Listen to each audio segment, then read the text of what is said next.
Hey, welcome back to the show. Dr. Zach is back talking about a very important and a very controversial, when you talk about ethics when it comes to resuscitating somebody, it's something a lot of us really don't realize, especially if you watch a lot of TV shows where you see it happen. Dr. Zach, this is important because we do see that, right? We see this almost constantly on television where the resuscitation happens and the person, is 100% recovered. How close is that to reality exactly? Not really close. Okay. So I started thinking about it because we're giving a course right now. Doctors have to learn how to resuscitate people. So right now at the McGill Simulation Center, we're giving a course to young doctors about how to resuscitate people. And I thought about this, and a whole bunch of studies have been done about it, actually. And on TV, the numbers are about 70% of people survive the resuscitation. That's when their heart is stopped and it's restarted. And about 50% of them, so not all, but a good chunk of them end up leaving the hospital healthy. And unfortunately, the numbers in reality are actually much lower than that. They're more like 35% or so who actually survive the initial resuscitation. And about 10, 11%, maximum 15 or 20% actually get out of hospital alive. So it's something, and it's something that most people don't talk to their doctors about. Yeah. Well, let's talk. That, of course, is important. So who should you talk to about this exactly? Yeah, if you have, whoever your doctor is. I mean, if you have a cardiologist, great, but the doctor who knows you best, someone who can explain things, because having advanced directives, a living will, having a substitute decision maker, they're all a little bit different. But basically what you're trying to do is set out, number one, what you would want in case of incapacity. If you can't make decisions for yourself, then you want your wishes known. And number two, you want to find someone, nominate someone who's going to be your decision maker in case you can't speak. Right. And what it made me think of was a case that was published back in November. This is a really interesting case. It's here, a crazy case. And it's a real couldn't believe it when you told me. Yeah. And I've had doctor friends joke about doing this actually, because the problem is when you come to the emergency department, we usually don't have access to that unless you happen to have your substitute decision maker with you or your power of attorney with you. We don't know your wishes. If you're totally comatose, the fallback for emergency doctors is resuscitate everyone, right? That's what we're trained to do. Okay. And if we don't do it, then we're liable for not potentially saving your life. But you can be liable on both sides. Yeah, So let's talk about this example. So this guy comes in with a tattoo. Exactly. So he comes in. He's still out of pulse, but he was very, very sick. They start to undress him. They start to resuscitate him. They open up his shirt, and they see a big "Do Not Resuscitate" tattoo across his chest.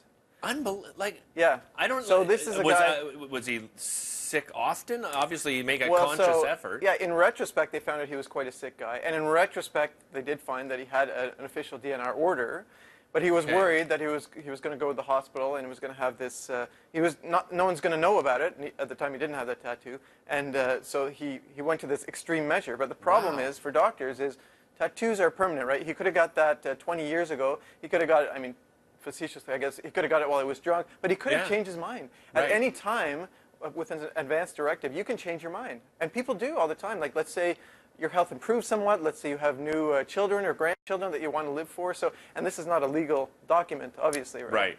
So what in this case? What did they do? Well, initially it took a while. Initially, they resuscitated him because they're scared of not resuscitating him and then being held liable. But the other part of it, especially this is an American case, they're worried about resuscitating him. Let's say it has a terrible outcome. He's terrible neurological outcome. Right. And then his family says, this guy's going to be alive for 20 years on tubes and whatever, on machines, and he didn't want to be resuscitated. How dare you? So that's a worry. So initially they resuscitated him. Okay. Things got worse and worse and worse, and then they actually called in. Luckily, it happened during the week, during 9 to 5 or whenever, and they had a clinical ethicist come in. So the doctor himself didn't have to make the decision. Ultimately, it was decided to respect his wishes. Okay. But he just wasn't able. He didn't have an ID. He didn't have his power of attorney. He didn't have anything on him. So they had to make a call. And so they decided this was a pretty clear indication of what his wishes were. Right. So they actually ended up letting him go. Let's talk about the consequences then for a doctor on both sides of it. Could they be sued either way? They could. I mean, luckily in Canada, from a doctor's perspective, it's less of a litigious society. I actually think, by the way, it's better from a patient's perspective, too, because we do things less with that sort of cover your ass mentality. We don't scan. Not everyone who comes to the emerge with sort of an injury gets scanned from head to toe, so we spare people that because we do what we think is actually the right thing to do, less with the back of our mind.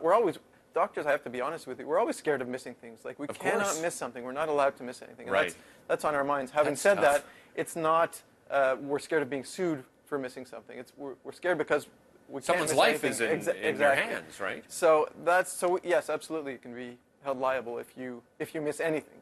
So that's a concern. Doctors, as usual, so much more information I know we can yeah. talk about. We'll put it on our website as we always do, bdmontreal.ca. Check out our blog site.